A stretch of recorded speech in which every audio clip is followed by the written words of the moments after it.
Hello, this is Zalausai with another video. Today's video will cover concepts, specifically revolving around trains. You can use these ideas or builds in any of your other worlds if you see fit. You're free to use them. Doesn't bother me at all. So let's get started, shall we? There's a few tips and tricks in here that some of you might know, some of you might not. So if you learn something, more power to you. If you already know it, also more power to you. Today's first build is the nether train, using stone bricks, stone, and nether bricks. The lava is actually contained within because the nether brick stairs will not let it pass through. You can put water inside stone brick stairs, or any stairs, but it won't let lava through. So that's a neat trick you can actually use. It actually lights up and actually lets the light go through for nighttime uses. Smoke is done with stained glass. This is black with bits of red in it, so it looks like fire. It's quite a nice touch, actually. The iron fencing actually creates that guardrail that people usually walk along on the front of the train. Also another nice touch. The pattern is followed through, some stone brick stairs upside down and right side up to create a nice textural indent here. So it actually gives it a bit of variety to the build.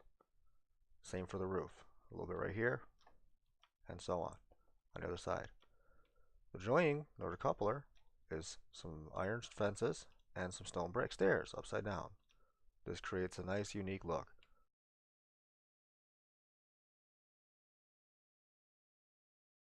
One of my favorite parts of this build is the fact of what it runs on.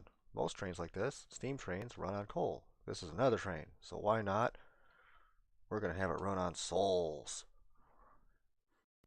Yes, souls. All right.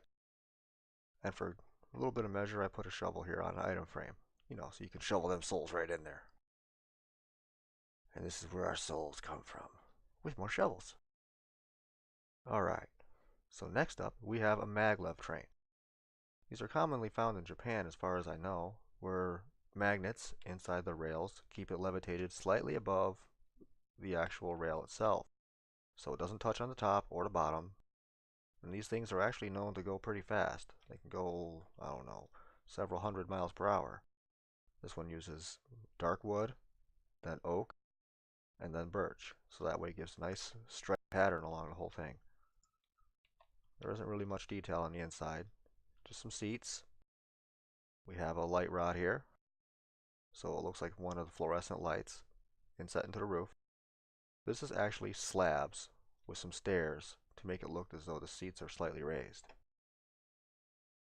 Inside we have crafting tables with, of course, the control lever, and of course more seats with stairs and stairs. This creates a little bit of depth so that way the seats actually sit at the correct height. Well, I'm not going to go about this one. Let's go about this one. Next up we have a train inspired by steampunk culture or fantasy culture. This one uses a lot of different things in it. We have hoppers that go into furnaces and then iron fencing. It actually kind of looks like a chain going between two machines here. Also down here we have a dispenser with I think that's dark oak, piece of fence, and a hopper. They actually line up quite nice, and the whole of the dispenser actually catches it pretty well. And this here looks kind of like some sort of piston machinery or some other sort of boiler machinery. It actually looks quite nice with a wall like that. I think that's polished diorite. Yeah, diorite. Looks like beat up metal. It looks pretty good for a beat up rusted metal. So that way it looks like this thing has been put through a few paces. We have more of that chain look here, which is actually quite good. I did not make both sides exactly the same. Although this here is the same, this one here is not.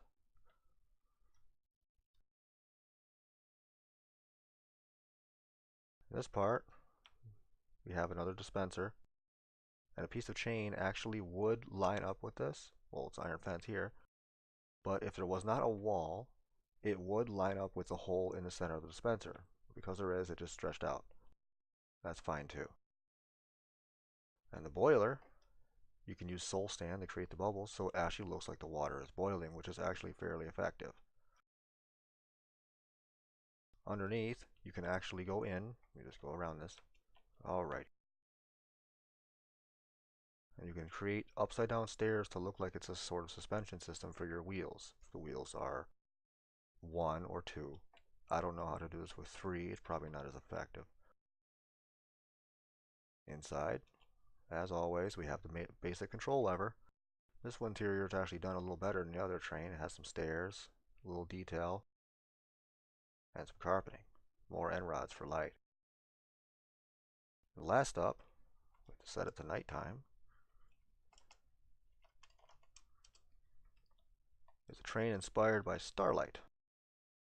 I know it uses the Guardian Temple bricks, but it looks fairly nice actually with the bluish color. I wanted to refrain from using concrete or wool in these builds because everybody uses it for all their basic coloring needs, and I don't like doing that. It seems too easy. So I went with a greenish or blue texture. The one I found here is the Guardian Temple bricks. I forgot what they're called right now. And the same thing with the lava trick for another train, except this is sea lanterns. And the stairs here are actually treated as transparent, so it will let the light through. This one actually looks fairly nice. This one is inspired by a diesel train with a large tank of gas underneath. You can build these whatever you like, just to show you don't have to make them all steam trains. And of course, this one has the basic control lever. Alright, come on, get up there. And a nice window you can see out of. This one uses white stained glass. It's actually fairly effective to go with the rest of the build's coloring. This one actually uses stained glass panes and blue stained glass blocks, so that way it looks like it's more clean smoke than it actually is down there in the nether train. This one here uses cobwebs. This creates a more universally known steam look. Everyone seems to like using cobwebs for smoke, but you don't have to. There's other things you can do with your builds than using the same thing everybody else does. You can try and experiment and branch out like I did here and use different materials to achieve different looks. It's all you really have to do. And monster truck. I got bored. If you enjoyed this video, remember to like and subscribe so you'll be notified when future videos come out. And if you want to make a suggestion for future videos, you're more than welcome to leave a comment down in the section below. Until next time, this is Zalausai.